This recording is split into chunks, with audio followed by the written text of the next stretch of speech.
8 milyard aholi yaşaydigan yer sayyorasidagi insonlarga assalomu alaykum. Selam dunyolilar. Global Voice kanalimizga xush kelibsiz. Men mashhur inson emasman, olim ham emasman, lekin ana sayyoramizga befarq bo'lmagan bir insonman. Mutaxassisligim fizik, astronom, kasbim ekolog bo'lganligi uchun sayyoramizni asrab qolish barcha insonlarning burchi deb o'ylayman. Britaniyaning Leeds universiteti olimlari antropogen, ya'ni inson omili ta'sirida global isish rekord darajaga chiqqanini aniqlashdi. Tahlillarga ko'ra 2023-yilda iqlim isishi oqibatida 1,3 darajani tashkil etgan umumiy isish hajmi esa yiliga 1,43 darajaga oshgan. So'nggi 10 yillikda 2014-2024 taxminan 0,26 darajaga yetgan. Universitet ma'lumotlariga ko'ra, qolgan uglerod gazi 200 milliard tonnani tashkil etmoqda.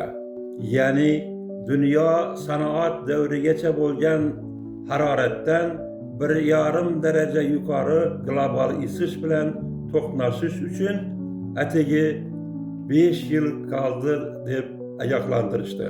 Olimlarning ta'kidlashicha, oxirgi 10 yil meteorologik kuzatuvlarga ko'ra tarixda eng issiq yillar bo'ldi.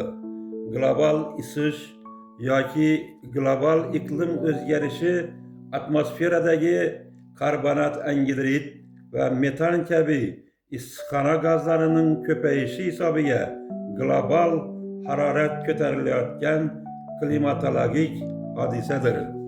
Maqsadim qo'rqitish emas, insonlarning ongini uyg'otish, mas'uliyatini oshirishdir.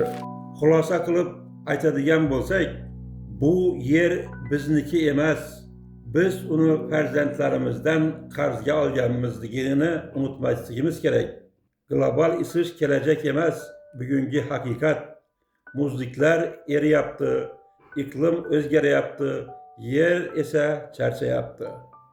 Lekin hali kech emas. O'rmonlarni kengaytiraylik, daraxtlarni kesishni to'xtataylik. Issiqxonalarda ko'mir, neft yoqishni bas qilaylik. Suvni tejaylik. Ko'chadagi yonib yotgan elektrlarni o'chiraylik. Plastiklarni kamaytiraylik. Dunyoyimizda toza havo, toza suv, salomatlik garov bo'ladi. Agar sen ham befarq bo'lmasang, harakatni bugundan boshla. Global Voice'ni tinglaganingiz uchun tashakkurlar.